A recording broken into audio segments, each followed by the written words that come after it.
ముచ్చటగా 3వ రోజున అమ్మవారి జీవిత చరిత్ర పురాణ రహస్యాల్లో తెలుసుకోబోతూ నిన్నటి రోజున వరకు మనం అమ్మవారి జీవితంలో ఎన్నో ఘట్టాలు, ఎన్నో విశేషమైనవి రహస్యాలన్నీ కూడా మనకు తెలియనివన్నీ తెలుసుకున్నాం. అలాగనే ఈ రోజును కూడా అమ్మవారి చరిత్రతో మొదలు పెట్టుకున్నాం. నిన్నటి రోజున మీరందరూ కూడా ఎంతో పుణ్యం చేసుకున్నారు. ఎందుకంటే అమ్మవారి ఎవరు అమ్మవారి విశ్వరూపం. ఆ విధంగా అమ్మవారు తన దివ్యమైన భవ్యమైన విశ్వరూపాన్ని మనందరికీ కూడా కులదైవమైనటువంటి మన మాత అమ్మవారు రెండవ విశ్వరూపాన్ని నిన్న మీకు ప్రదర్శించబోయిందని అమ్మవారి చరిత్రలో భాగంగా తెలిపాము.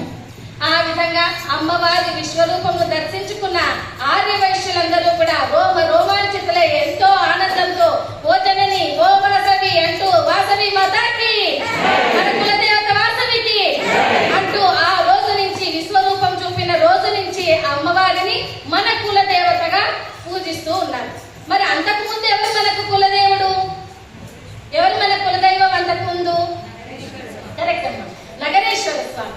నగరేశ్వర స్వామిని కులదైవంగా పూజిస్తున్నటువంటి మనము ఏ విధంగా అయితే విశ్వబ్రాహ్మణులు నరసింహస్వామిని కులదైవంగా భావిస్తూ వారి వంశంలో వారి కులంలో కాలజ్ఞానాన్ని రచించినటువంటి వీరబ్రహ్మ గారిని ఏ విధంగా అయితే కులదైవంగా భావించారో అలాగే మన ఆర్యవైశ్యులు కూడా నగరేశ్వరుని కులదైవంగా భావిస్తూ పూజించేటువంటి మనము అమ్మవారిని వాసవి కన్యక పరమేశ్వరిని ఆ విశ్వరూపం చూసిన రోజు నుంచి కులదైవంగా పూజిస్తూ ఉన్నారు. మరి ఈ విశ్వరూపాన్ని చూసినటువంటి అనేక మంది భక్తులు 714 గోత్రీకులందరూ కూడా అమ్మవారిని దర్శించారు. అయితే ఈ 714 గోత్రీకులు దర్శించిన పిమ్మట అమ్మవారి విశ్వరూపంను చూచి ప్రభావితులైనటువంటి వారందరూ కూడా అమ్మ ఓ జనని, మేము కూడా మీతో పాటు అగ్నిగుండ ప్రవేశం చేస్తాం, మేము కూడా ఇక్కడ ఉండము అంటూ అమ్మవారిని ముక్తి మోక్ష స్థానాలకై అమ్మవారితో పాటు అగ్నిగుండ ప్రవేశం చేస్తాము అని కొంతమంది అంటున్నారు.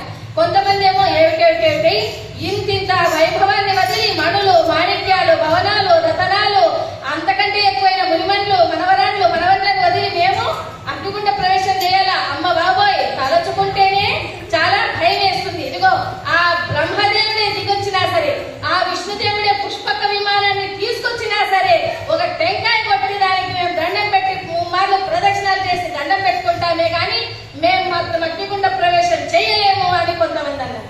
సరే, మీరు చేస్తామనేటువంటి వాళ్ళంతా మీకు ఏమైనా తెలియదా, మతిపోయిందా? ఎప్పటికైనా ఈ శరీరం మనకు శాశ్వతమా?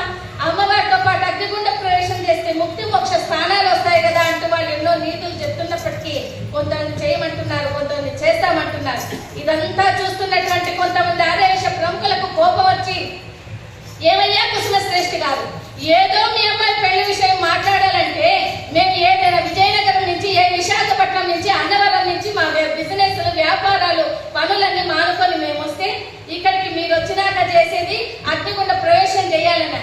ఏదో ఆ అమ్మాయి తెలిసి తెలియక వివాహం చేసుకోను అగ్నిగుండ ప్రవేశం చేస్తానని అమ్మవారు అంటుంటే మీరు ఏదో నచ్చ చెప్పి అగ్నిగుండ ప్రవేశం కాదమ్మా పెళ్లి చేసుకో అని చెప్పి పెళ్లి చేయాల్సింది పోయి మేము